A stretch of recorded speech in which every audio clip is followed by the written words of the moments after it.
इतिहास सिखाता है कि भविष्य में तुम भी कभी कोई आंदोलन करो। ये स्वीकार ही कर लिया गया था कि पेपर आउट हुआ है और कि थोड़े से लोगों तक पेपर पहुंच गया। तो यार जब पुलिस एक्सेप्ट ही कर रही है थोड़े से लोगों तक पहुंच गया, तो क्या पता ज्यादा तक पहुंचाओ। तुम थोड़े तक पहुंच पाए, आजकल व्हाट्सएप पे इधर से उधर फटाफट जाता है यार, तो पेपर पहुंच गया हो किसी के पास। इस बार सब इंस्पेक्टर का एग्जाम हुआ था, तो सब इंस्पेक्टर एग्जाम 3 दिन हुआ है ना, 3 दिन अलग अलग। तो ऑब्वियस सी बात है यार, 3 दिन होगा तो एक दिन का पेपर इजी हो जाएगा, एक दिन का पेपर टफ हो जाएगा। तो मैं यदि टफ वाले दिन था तो मुझे लगेगा मेरे साथ अन्याय। भाई तुम्हारा सिंपल आया था यार, इसलिए तुम्हारे 80 हो रहे हैं, मेरा टफ था इसलिए मेरे कितने हो रहे हैं, 60। तो बच्चों ने कहा, और बीकानेर के अंदर तो शायद, तो बच्चों ने आंदोलन किया तो बच्चे कहीं इकट्ठे भी हो गए, इकट्ठे होकर कहा कि अपने को आंदोलन करना चाहिए, कि हाँ आंदोलन करना चाहिए। तो आंदोलन के लिए अपना सहयोग कौन करेगा? तो एक आधा कोई क्रांतिकारी था, उसने कहा कोचिंग्स, ये पैसे लूट लूट के बैठे हैं स्टूडेंट के और इनको अपने साथ में आने चाहिए, तो कौन सी कोचिंग दे? तो नाम आएगा स्प्रिंग बोर्ड। तो यहाँ पे आके सामने नारे लगाने शुरू कर दिए, स्प्रिंग बोर्ड साथ दो, स्प्रिंग बोर्ड साथ दो। नवीन जी कोई बाहर आए तो उन्होंने कहा यार ऐसे नारे वारे, मतलब उसने कैसे नहीं लगाए नारे? फीस लेने वाले लोग आप हो, बच्चों को यूं पढ़ाते हो तब तो नहीं कहते आप, और अब हमारे साथ में नहीं उतर रहे। तो नवीन जी ने कहा अरे कर लेंगे, बात कर लेंगे, आप आओ। तो उन्होंने किसी ने एक को, अब ज्यादातर अपने कोई स्टूडेंट थे, उन्होंने कहा वो राजू सर को भेज दो, हम राजू सर से बात कर लेंगे। तो मैं क्लास ले रहा था, तो नवीन जी ने कहा वो क्लास लेके आएंगे, आपके पास भेज दूंगा। मैं गया तो वो बाहर नारे से लगा ही रहे थे। मैं नवीन जी को जाकर पूछा क्या है? नवीन जी ने कहा सर ऐसे ऐसे कोई बच्चे आए हुए। तो मैंने कहा ठीक है मैं बात कर लेता हूँ। मैं गया उनके पास और मैंने कहा क्या दिक्कत है? उन्होंने कहा सर ये दिक्कत है। तो मैं ठीक है तो करो, तो आंदोलन क्या है, लोकतंत्र में आंदोलन करने का अधिकार है। लोकतंत्र कहता है कि भाई यदि हमें समस्या है तो हमें सरकार के खिलाफ रखना चाहिए, मेरे से क्या सहयोग चाहिए इसके अंदर? तो सर आप आना कल पक्का पक्का, बुलाना भी मत, मैं आऊंगा भी नहीं। यदि कोई दूसरी कोचिंग का टीचर तुम्हें कहे कि मैं आऊंगा तो उसको भी कहना सर घर पे रहो, नहीं आना। वरना कल भले ही मैं किसी भी उद्देश्य से तुम्हारे पास आऊंगा, अखबार छापेगा कोचिंग कर रही है आंदोलन, कोचिंगों को कमाने हैं पैसे, वो भर्ती नहीं होने देना चाहती, पूरा आगे बढ़ाना चाहती है एग्जाम, ताकि एक बार और बैच बना लिए जाएं। नहीं, अखबार पूरी की पूरी हेडलाइन ये चला देगा, तुम्हारा पूरा मूवमेंट बेकार हो जाएगा, क्योंकि आप जानते हैं कि मेरा ऐसा कोई मोटिव नहीं है, आप मेरे से सहयोग चाहते हैं। तो और क्या सहयोग हो सकता है सर? और बताओ तुम क्या हो सकता है?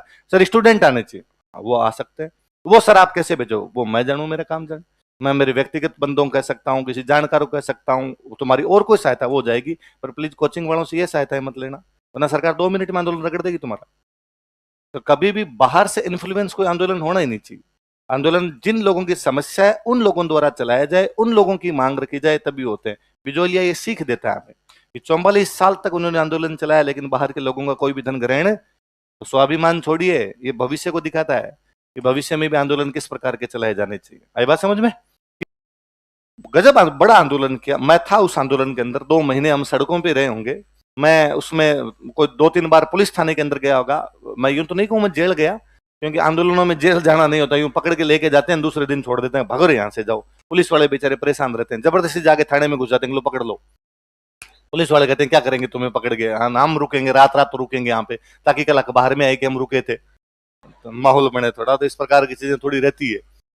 तो वहां पर और कुछ 10,000 के आसपास स्टूडेंट सड़कों पर उतरे हुए। हमारी उम्मीदें ज्यादा इसलिए भी थी कि बीजेपी गवर्नमेंट नई नहीं आई थी, मई में मोदी जी नए नए प्रधानमंत्री बने थे, हम जुलाई के अंदर ही आंदोलन कर रहे थे, जून जुलाई में आंदोलन कर रहे थे। तो हमें लग रहा था कि बीजेपी को तो ज्यादा सीटें ही नॉर्थ इंडिया में मिली है, और नॉर्थ इंडिया वाले आंदोलन कर रहे थे, यूपी बिहार आंदोलन कर रहा था, इसलिए बीजेपी हमारा पक्का पक्का पक्ष लेगी।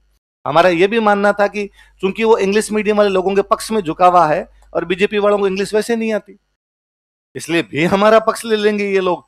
लेकिन भाई सरकार ने हमारी कोई बातें नहीं सुनी, उल्टा सरकार द्वारा ये कहा गया कि कुछ बदमाश बच्चे हैं जिनको एग्जाम नहीं देना है, और ये बाकी लोगों को बरगलाते रहते हैं, और इसलिए इनकी कोई बात मानी नहीं जाए। पुलिस ने लाठीचार्ज करना, जेल के अंदर डालना, जो करने थे वो सारे काम किए, हमारी सिंगल बात नहीं मानी। जबकि उस समय केवल 2 मांग थी कि क्वालिफाइंग कर दिया जाए इस पेपर को, और चूंकि हम इतने दिनों से आंदोलन कर रहे हैं इसलिए प्री का पेपर आगे बढ़ा दिया जाए, 24 अगस्त को प्री होना था, उसको आगे बढ़ा दिया जाए। सरकार ने कहा यूपीसी कैलेंडर है उसके अंदर कोई चेंज नहीं होगा। बच्चों ने कहा कोई बात नहीं, तुम इसको क्वालिफाइंग तो करो, लेकिन सरकार ने क्वालिफाइंग भी नहीं किया। आंदोलन समाप्त हो गया। अगले साल 2015 में बिना किसी आंदोलन के सरकार ने उस पेपर को क्वालिफाइंग कर दिया। हमारी जो मांग 2014 में थी वो सेम मांग सरकार ने कब मान ली? 2015। तब इतना समझ नहीं आता था, आप उम्र भी नहीं होती है, आप अंदर रहते हो तो चीजों को अलग प्रकार से देखते हो, बाहर से देखते हो तो ओवरव्यू अलग प्रकार का होता है। बाद में धीरे धीरे सोचा कि यार ऐसा क्या था कि 14 में अपने सड़कों पे खड़े थे, फिर भी सरकार बात नहीं मान रही थी।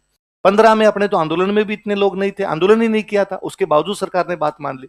फिर धीरे धीरे चीजें खुल के सामने आई कि 2014 में सरकार के पास अपने आंदोलन के बारे में एक न्यूज थी कि आंदोलन हिंदी मीडियम के कोचिंग वाले चला रहे हैं। इन बच्चों के पास पैसे कहां से आते हैं? ये 15 दिन से टेंट लगा के पड़े हैं, टेंट वाले को रुपए कहां से दिए? ये 15 दिन से लाउड स्पीकर में वहां भाषण देते हैं, ये लाउड स्पीकर के रुपए कहां से आते हैं? ये रात को 100 जने वहां पर रहते हैं, इनका खाना आता है, पैसे कौन देता है इनको? क्योंकि हिंदी मीडियम की कोचिंग वाले देते हैं। और बात भी सही थी, दिए थे। स्टूडेंट कहां से लेके आता? आए तो थे, वहां से पैसे आए थे, क्योंकि हिंदी मीडियम की कोचिंग वालों को ही पता था कि हिंदी मीडियम के पूरे सिलेक्शन हुए 26 या 29 को ही थे, 26 सिलेक्शन हुए मान लो, पूरी हिंदी मीडियम की कोचिंग होगी। कोचिंग है दिल्ली में हिंदी मीडियम की 52, सिलेक्शन 26, तो आधा आधा बांट लोगे हमारा है, और तो कोई बाहर पड़ेगी नहीं। सरकार नहीं चाहती कि बाहर से कोई तत्व इन्फ्लुएंस करे। मैं बताऊं, अभी भी आपको ये आंदोलन देखना कि किसानों का आंदोलन हुआ, कोई एक आधा पक्का बयान होगा कि पैसा बाहर से आ रहा है। तो दूसरा आंदोलन हुआ कि ये सब मोटिवेटेड लोग है, इन्फ्लुएंस किए हुए लोग हैं, वो है। ये इल्जाम लगते ही हैं आंदोलनों के ऊपर। बिजोलिया किसान कितने इंटेलिजेंट थे, कितने समझदार थे वो लोग कि पैसा नहीं लेना, आप समर्थन दे दीजिए, पैसा लेंगे तो अपने पे कोई आरोप लगा देगा। इसलिए ये आंदोलन सिखाते हैं, ये इतिहास सिखाता है कि भविष्य में तुम भी कभी कोई आंदोलन करो, पैसे लेने और लो तो पता नहीं चलना चाहिए। है ना? दोनों प्रकार की चीजें पता चलना नहीं चाहिए। चलो आगे लिखो। है? नहीं, ये और गलत है। मैं आपके साथ भी नहीं होना चाहिए।